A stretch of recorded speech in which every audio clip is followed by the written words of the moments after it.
नमस्कार, अपना उत्तराखंड देख रहे हैं आप। आपके साथ मैं हूं नलिनी पांडे। प्रधानमंत्री मोदी आज देश भर में रेलवे की 85,000 करोड़ रुपए परियोजना का उद्घाटन और शिलान्यास किया। साथ ही पीएम मोदी आज 10 नई वंदे भारत ट्रेन को हरी झंडी दिखाते भी नजर आए हैं। इनमें देहरादून लखनऊ वंदे भारत भी शामिल है, जिसका भी पीएम मोदी ने वर्चुअली शुभारंभ किया। इस दौरान राज्यपाल गुरमीत सिंह और सीएम पुष्कर सिंह धामी कार्यक्रम में मौजूद रहे। लोगों को संबोधित करते हुए सीएम ने कहा, पीएम मोदी के नेतृत्व में उत्तराखंड में रेल यातायात का लगातार विस्तार हो रहा है और आज हमारा एक और सपना पूरा हो गया।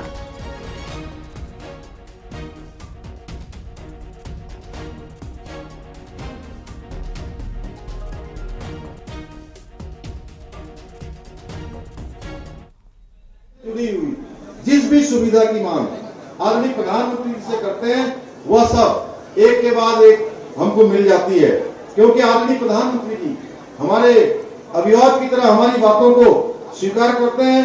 देहरादून से लखनऊ के मध्य वंदे भारत ट्रेन की सौगात देकर उत्तराखंड के प्रति अपने विशेष लगाव को उन्होंने हम सब के समक्ष हमेशा प्रदर्शित किया और इस अवसर पर भी इसके लिए मैं आदरणीय प्रधानमंत्री जी का आप सबकी तरफ से, उत्तराखंड की देवतुल्य जनता की तरफ से हार्दिक धन्यवाद करता हूं।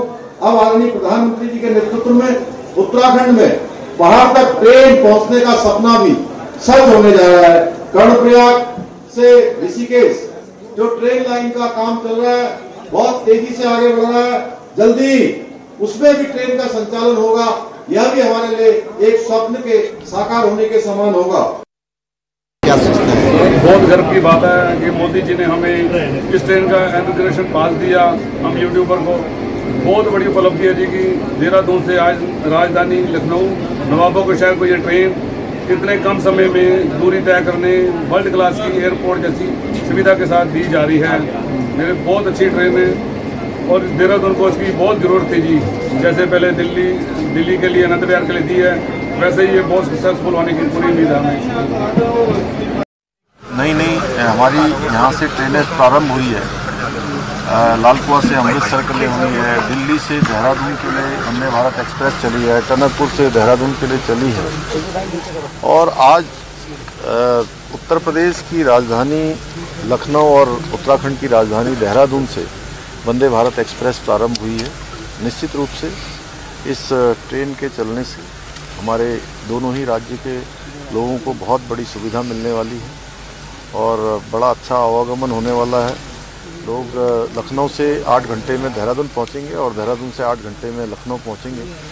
ये बहुत बड़ा काम हुआ है। मैं इसके लिए आदरणीय प्रधानमंत्री जी का और आदरणीय रेल मंत्री जी का उत्तराखंड की देवतुल्य जनता की ओर से उनका धन्यवाद करता हूँ, आभार व्यक्त करता हूँ। सीए देखिए, ये एक बहुत बड़ा ऐतिहासिक कदम था।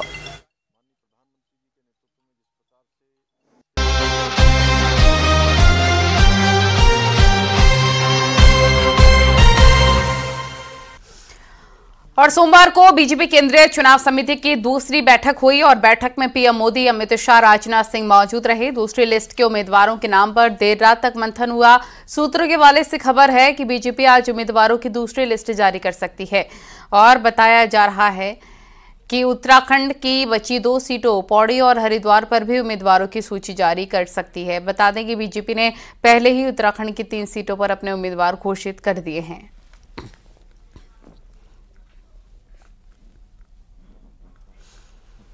बैठक में उम्मीदवारों के नाम पर हुआ मंथन।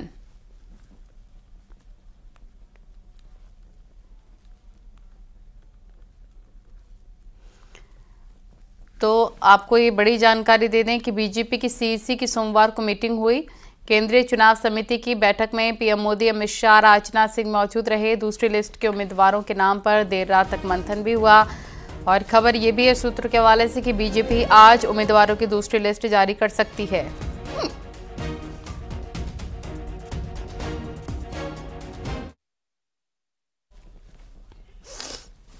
और दिल्ली में उत्तराखंड की सीटों को लेकर हुई केंद्रीय चुनाव समिति की बैठक खत्म हो गई है और आज 2 नामों पर मोहर लगने की खबर है। हरिद्वार सीट पर कांग्रेस हाईकमान ने हरीश रावत को चुनाव लड़ने के लिए कहा, जबकि हरीश रावत अपने बेटे वीरेंद्र को चुनाव लड़ाना चाहते हैं।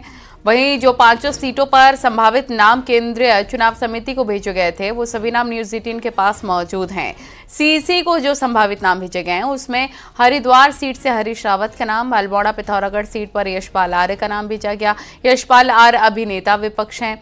टिहरी सीट पर दीपक बिजलवाड़ का नाम है और बिजलवाड़ उत्तरकाशी में जिला पंचायत अध्यक्ष हैं। पौड़ी सीट पर पूर्व प्रदेश अध्यक्ष गणेश गोदियाल का नाम भी आगे भेजा गया है।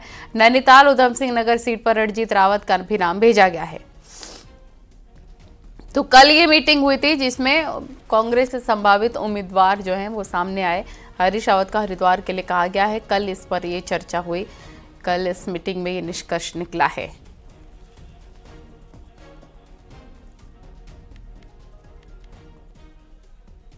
दीपांकर भट्ट हमारे सहयोगी तमाम जानकारी के साथ हमारे साथ लाइव जुड़ गए हैं। दीपांकर, केंद्रीय चुनाव समिति की एक मीटिंग हुई और बैठक में प्रधानमंत्री मोदी अमित शाह भी मौजूद रहे।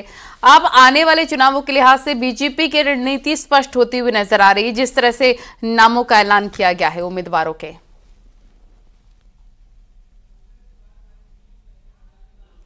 पहले हो चुका है, खास अल्मोड़ा, नैनीताल और टिहरी सीट के लिए। अब पौड़ी और हरिद्वार सीट पर बीजेपी के उम्मीदवार कौन होंगे, इसको लेकर यह तय माना जा रहा है कि कल सेंट्रल इलेक्शन कमेटी की बैठक में यह तय हो चुका होगा, उन दोनों नामों पर फैसला हो चुका होगा।